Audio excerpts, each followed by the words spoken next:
Halo teman-teman semua, apa kabar? Jumpa kembali saat ini dengan Jos di sini.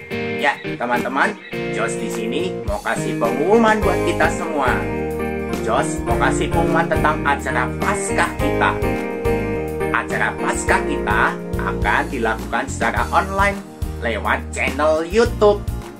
Jadi, teman-teman bisa ikuti hari Minggu tanggal 4 April jam 8 pagi dengan tema Ku bersukacita Yesus bangkit. Hore! Ya, begitulah. Ya, jadi teman-teman boleh ajak semua untuk ikuti acara Paskah kita secara online ini. Ya, kita bersama-sama bersukacita karena Yesus telah bangkit. Nanti acaranya banyak teman-temannya. Ada drama Paskah, ada nyanyian, pujian, dan juga ada Jos tentunya ya. Oke, jangan lewatkan ya. Ingat, hari Minggu tanggal 4 April jam 8 pagi. Jangan lewatkan ya. Oke, sampai jumpa semuanya.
Selamat malam Jemaat GKI Harapan Indah yang terkasih.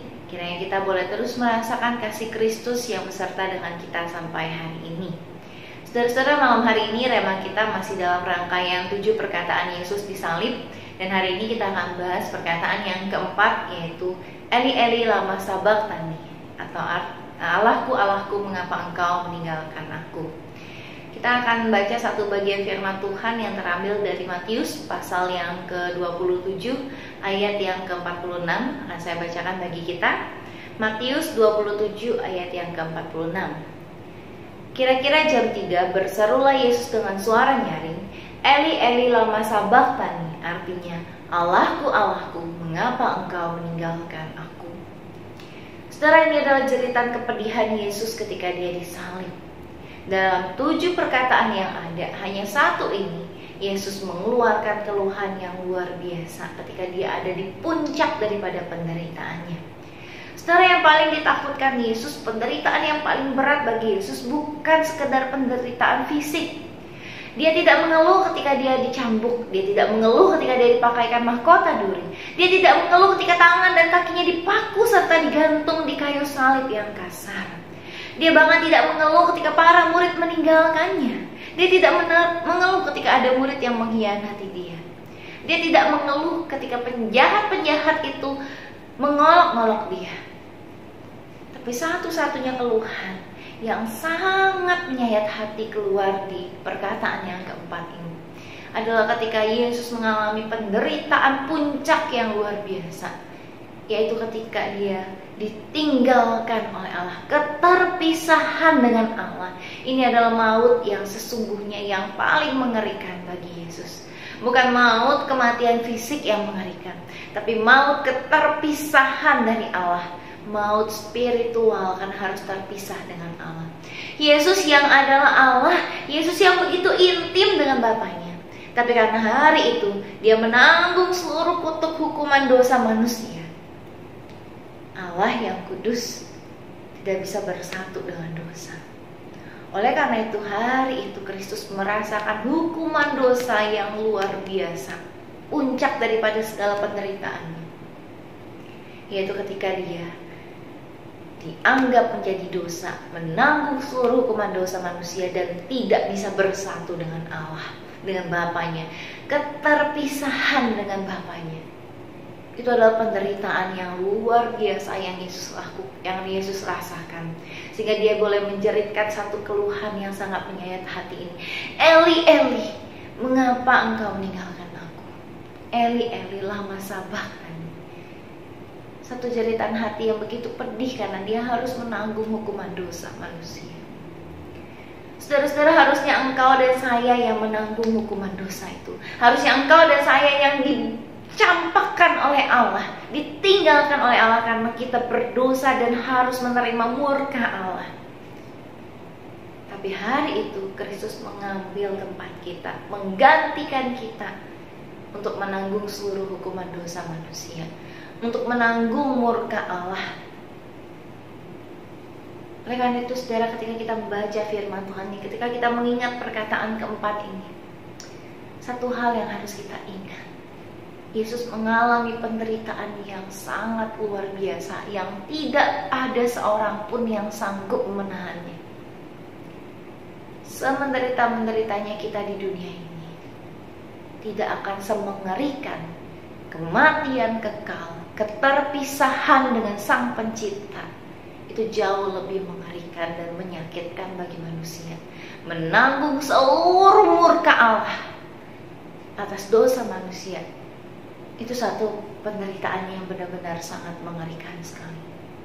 Dan engkau dan saya diluputkan dari penderitaan yang mengenaskan itu karena Kristus telah menanggungnya bagi kita. Saudara-saudara, oleh karena itu ketika kita mengingat perkataan keempat ini, biar kita boleh mengingat bahwa hidup kita ini sudah dibeli dengan darah Kristus yang mahal. Hidup kita ini sudah dibayar dengan penderitaan Kristus yang luar biasa. Oleh karena itu seharusnya kita hidup bukan lagi untuk diri kita, tapi kita hidup untuk Kristus, karena hidup kita ini adalah milik Kristus seutuhnya. Biar kita boleh menjalankan hidup kita ini sesuai, sepadan dengan bagaimana Kristus telah menjalankan kehidupannya. Biar kita boleh menjalani hidup kita ini seharusnya boleh menyenangkan hati Tuhan, bukan menambah sayatan kepedihan di hatinya. Saudara-saudara, sebentar lagi kita akan menyambut Jumat Agung dan Paskah, satu momen yang setiap tahun kita rayakan, kita peringati. Biarlah momen-momen ini boleh membuat kita semakin mengingat cinta kasih Tuhan yang begitu besar. Bahkan dia telah mengorbankan putra tunggalnya untuk menggantikan hukuman dosa kita. Marilah kita boleh sama-sama menjalani hidup kita dengan satu kesadaran bahwa hidup kita ini begitu mahal, begitu berharga, karena telah dibayar oleh darah Kristus yang kudus, telah dibayar oleh pengorbanan Kristus di salib. Saudara, mari kita hidup dengan sungguh-sungguh memikirkan apa yang menyenangkan Tuhan. Tidak lagi membuat Tuhan bersedih dengan semua perbuatan hidup kita, tapi boleh mencerminkan Kristus dalam setiap tutur kata, pikiran, dan tindakan kita. Mari kita satu di dalam doa. Tuhan, kami bersyukur kepadamu ya Tuhan, karena Kristus sudah menggantikan kami menerima hukuman dosa yang begitu mengerikan. Kami tahu Tuhan, kami ini manusia-manusia yang tidak layak. Harusnya kamilah yang menderita, harusnya kamilah yang menanggung semua itu. Tapi Kristus telah menanggungnya untuk kami. Tuhan ajar kami untuk hidup dalam penuh ucapan syukur.